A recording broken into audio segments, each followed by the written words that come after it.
Hey everyone, Off the Rails Sports with Bert Beiswanger. Happy Friday. Getting a leg up on the weekend. We do not like the weekend weather forecast at all. Sick and tired of this winter. Oh my God. It started snowing November 10th here in Indiana, and it's we've had some warm stretches, but it's been 20 to below for so much of this winter. So we're tired of it. This storm is going to be a beast from the southeast through the Ohio Valley to the northeast. 5 inches, 8 to 12, 12 to 18, ice, on and on. Freezing temperatures, single digits for weeks. Gonna be awful. But we will get through it. And I enjoy things like watching the golf tournament this weekend at La Quinta, California, at PGA West. Looks fantastic. A year ago, I was watching that tournament, and I thought to myself, I have a friend that lives down the road there, Palm Desert, and I thought to myself, why am I not going out to this tournament and visiting him and his family and rocking about 3 rounds or so of this tournament? And man, would that have been a good plan? It would be cool if I planned ahead every once in a while, but now I turn it on. Same thing. A year has gone by, and I've got all the time in my hands, not all the money, but enough to sneak out to the desert in January and avoid the polar vortex. But great PGA Tour, or great PGA event, American Express Championship, best field they've ever had or had in years. There's a lot of big names there. So shoot, I wanted to see that. I didn't. Oh well. All right, rocking Ball State hat today because we've won 2 games in a row in basketball. Stop the presses. We got out of the cellar of the Mid American Conference in basketball, but basically, overall, our athletics department, we are near the bottom in basketball. We are near the bottom in football, bottom half. We're at the bottom of NIL. I propose doing a YouTube-a-thon, and I control it, by the way. I'm happy to work with Ball State. Ball State, give me a call. You've got one of your biggest fans here. Not one of your biggest alums from the pocketbook standpoint, but one of your biggest fans. So Ball State NIL, get a plan from the top down. The administration, you get on board. Flip the switch. We need to make the Cardinals fly. We used to be really good in all of our sport, basketball, football, here, there, whatever, but not anymore. So we got to fly again. We got to help make the Cardinals fly. And to do that, I'm proposing an NIL YouTube-a-thon instead of a telethon. Get it? Clever. And totally necessary in this modern era. The amount of people we could reach nationally with this thing, the ease of donations is that they come through, click on the link, and blah, blah, blah, go this way and that way. There's a lot of big heavy hitter alums that I don't know any of the inside of what's going on at Ball State and raising money and NIL and stuff like that. But hey, I went to school with Dan Tower, so I'm happy to take the lead on that client contact. And you know what? I'm happy to take the lead on everything because, frankly, I don't see much action going on. I'm an alum right down the street in Fishers, Indiana, 45 minutes from Ball State, 50 minutes from Ball State. I've never gotten an email or call or anything.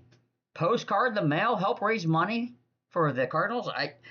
There's probably been an article here or there, maybe, I don't know, in the magazine, which I don't remember the last time I got that either. So all I know is this. I've got the time. No one will work harder to make the Cardinals fly than I will. All right? I can raise money. I know I can. So Ball State, anyone who knows anyone at Ball State of significance, tell them to call Bert Beiswanger. Message me. Email me, bertbeiswanger@gmail.com, and I'll take the lead on this. All right, staying with college sports, college football. Congrats again to the Indiana Hoosiers.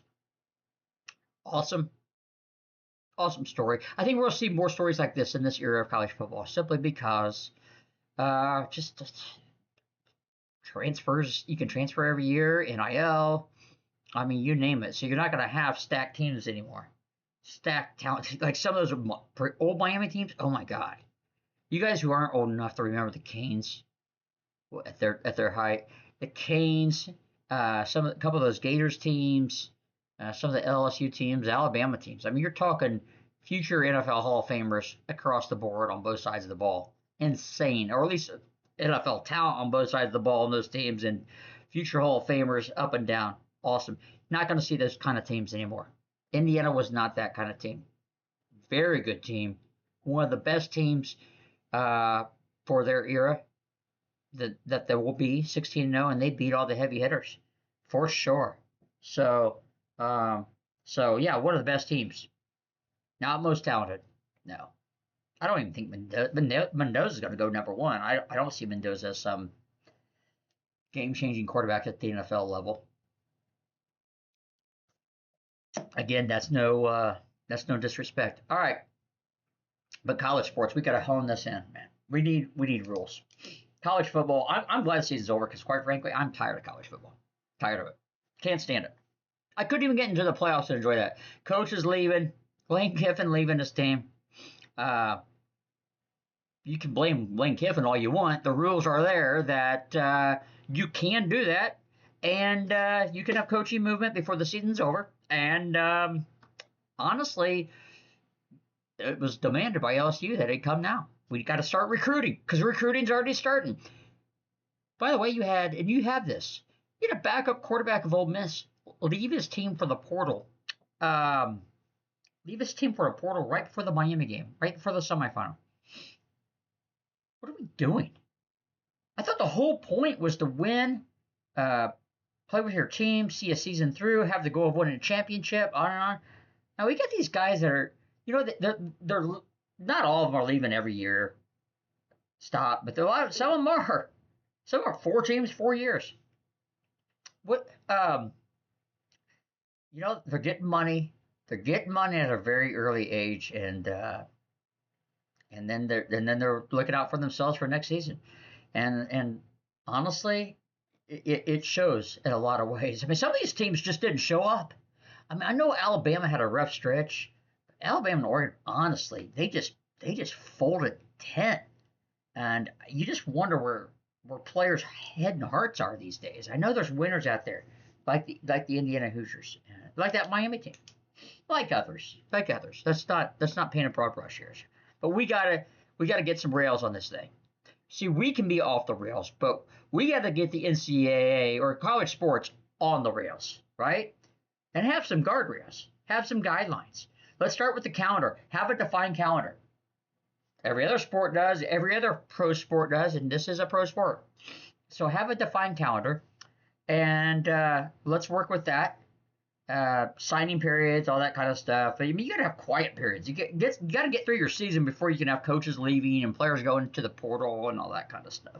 So I would do that. I would bring some uniformity to scheduling. We can't have teams going, one team going to, like Texas A&M went to Alabama, went to Notre Dame this year, and Texas went to Ohio State. Texas had 3 losses. Steve Sarkisian, the head coach of Texas, he was right. His point, we would have been better off staying at home and playing like Kennesaw State or somebody instead of going to Ohio State. So you get punished for losses. You should get punished for losses, but you shouldn't get rewarded for sitting home playing nobody or having a conference schedule in a particular year that's not very strong. Like IU last year played 3 duds non-conference and beat 1 team above 500 and no ranked teams. And they got to go to the playoffs. Ole Miss, I think, played 6 ranked teams last year, lost 3, and played a power conference team, non-conference. They don't get to go. So I'm just saying, if a mid-major had that kind of a weak power schedule, no major wins, all that stuff, they'd say, yeah, well, James Madison, I know it's not neat that you went 12-1, but 13-0, but you're not good enough. Now in the current playoff, they would be in, I guess, because they'd be a champion. But I want to talk about that. First of all, back to the scheduling thing. Sorry, off the rails. I would like to see some uniformity. I'd like to see the networks who kind of basically have blown the college landscape to smithereens anyway. I'd like to see them take some control of the non-conference scheduling. They do it in basketball already, so let's bring the power conferences together in non-conference. The SEC already requires its teams to play a power conference team in the non-conference. The Big Ten doesn't, but that's ridiculous. You can't have Florida playing South Florida, which isn't a power conference team, but still a solid non-conference game, and then at Miami and Florida State. You can't have that. And then you got IU playing Kennesaw State, Old Dominion, and Indiana State. I mean, when we're going to the end of the season and we're trying to figure out who should be in the playoffs. Well, if all you're going to do is go with record, because that seems to be what the committee does the easiest, is just go by record. Well, I used 11-1 last year. They should be it. They're a Big Ten school after all. Yeah, you can't have that. Got to have some uniformity. We got to see, how do we know what conferences are better if they're not playing each other? Other than the NFL draft, the NFL will tell you that, right? But yeah, and by the way, these networks paid a lot of money for, well, what I say, to destroy the tradition of the conferences, but whatever. They paid a lot of money to make the Big Ten a 16-team conference, and the SEC and a little bit the Big 12. So I'd like to see them involved in scheduling, and I have a rule that every power conference team has to play a power conference team non-conference. As for the conferences themselves, they've created their own mess. They're regions now. They're not even conferences. There are 16 teams. There's no round robin schedule. There's no, uniformity in that. Someone can have a heck of a conference schedule, 5 ranked teams or whatever, and then another team can have, the weakest power rated conference schedule. Are those the 2 best teams that should be in the championship? I don't know. But they got to figure out a way to make sure their best teams get to the conference championship. Looking at UACC, they messed up the playoffs this year with Duke making it to the championship game over Miami. You had a 5-way tie and you didn't take the highest ranked team in your conference. That would have been an easy tiebreaker, wouldn't it? And it says like, well, Duke's record against the common opponents is 0.05 better on the ranking scale than Miami. So therefore, Duke's going to make it. Oh, my God. All right, I would have, what I would do, 16 teams? I'd go back to 2 divisions, like you had in the 12. I know, whatever. You're only playing 19 games anyway every year, so hear me out. 2 divisions of 8. You play your 7, and a couple crossover games. So there's your 9. And the winner goes to the championship game of each division. And how are the divisions made? You know what? I would frankly mix it up every year. Because, I don't know. Maybe that way yeah. I have to think about that one just a little bit. Because it's really hard to tell who's going to be good and bad and all that kind of stuff. But I kind of feel like that's, the current scheduling stinks. It's just a crapshoot. So let's do that way. At least we make sure that we get the 2 best teams in the championship game, right? You will have either played that team within your division and beaten them, just like you did the old days, or even if you didn't play them in the regular season, they got to play them in the championship game. I'd go back to divisions, and then for the fun of it, I'd mix it up every other year. How about that? The whole thing. Just mix it up. So have home and home, do it for 1 year, and then mix it up the next year. There you go. All right. What else? How else would I fix this whole thing? Well, 16-team playoff format's great. No auto bids for mid-majors anymore. Get rid of this language, top 5 conference champions. I wouldn't do it anymore. It's a different era. The best mid-majors aren't as good as they were in the past. At least not yet. They could. Possible. But hear me out on this. Let's say, just take an old traditional Boise State team. And they go 13-0. They have to play in the Mountain West Championship, and they lose to an 8-4 San Diego State. Well, now you don't have the best mid-major in the playoffs because they're not a conference champion. That's stupid. What I would do, honestly, is I would kind of put in a rule that to qualify for the playoffs, a mid-major has to be ranked in the top 16. If they are, they have to be taken. So I don't mind that rule at all. I think it's pretty good. Or say, they have to be ranked in the top 20. They have to, now with 16 teams, they have to be ranked in the top 20. If there's 2 of them, you take the highest ranked one. Or maybe you do take 2 if they truly are 2 of the best teams in the country. But this year you had 2 mid-majors, neither of which should have been in it, and that really messed the playoffs up. And that left out, that's a dent in this year's format for me. Got to be honest with you. Not having Notre Dame in, who I think at the end of the season was a top 6 team, 5, 6, 7. They would. I will tell you this, Indiana fans, you would not have wanted to play Notre Dame in the Rose Bowl. Oh, I think you could have beaten them. Don't get me wrong. But if you think we would have done to Notre Dame what you did to Alabama, you're absolutely nuts. In fact, I think the Notre Dame IU game would have been a lot similar to the Miami game. Really do.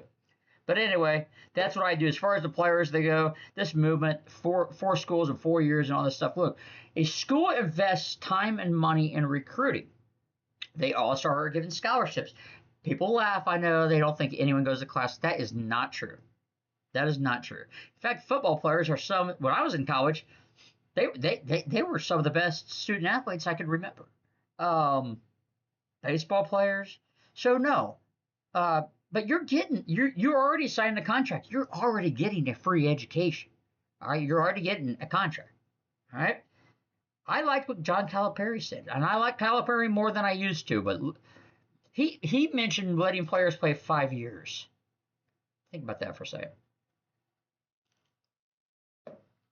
I don't know about that, but I'm open to it if there's structure to it. All right. So we're not going to have new rules without new rules. So we're going to bring a little structure to it. So let's just say, why would they play 5 years? I don't know. But let's say they do. Well, he thinks also they should only be able to transfer one time without sitting. These teams are spending a lot of time and effort and money putting these teams together. These schools are. These programs. These coaching staffs. There's got to be a commitment. You don't get to leave for a new team every year in the NFL. So if you sign on somewhere, I think you have to be there. Well, you can leave whenever you want, but there's got to be some structure to it. That if you want to leave a second time, you're going to have to sit out a year. That would make you, a 6-year player? But so what? We've already had it. The COVID era created that. And some really good teams last year, quite honestly. You hang out for 5 years, you become really good. And and by the way, it also lifts the pressure of you having to cash in and be really, really good out of the gate. Puts more veterans into the mix. I like the money, but I think there's got to be structure. NIL was never created to be just a way for boosters to funnel their money to the players. That's all it is. And when I was afraid of that, and that's all it's become. Now, let's say you sign somewhere and you're not getting the best NIL deal, and you're becoming really good, and you want to go somewhere else, but you're like, I only get to transfer one time. Well, you know what? Use NIL for what it was intended to be. If you can make money off the fact that you're really good, get an endorsement. Online or whatever. Make money that way. That's what NIL is supposed to be anyway. So I don't mind that. But a player being able to move every year, it's ridiculous. It's making college sports bad. Bring some structure to it, for gosh sakes. There's nothing wrong with that. By the way, people push back on this and they're, I think it's great. Players get to do what they want to do. Well, they don't get to do that in other sports. You gotta have an agreement, So let's meet them halfway by giving them an extra year of eligibility. How about that? All right. I'm also sporting my White Sox shirt today. Baseball is a couple weeks around the corner. White Sox completed a trade to get Ronald Acuna Jr.'s brother. I don't know what that means. I do know I really like Ronald Acuna Jr.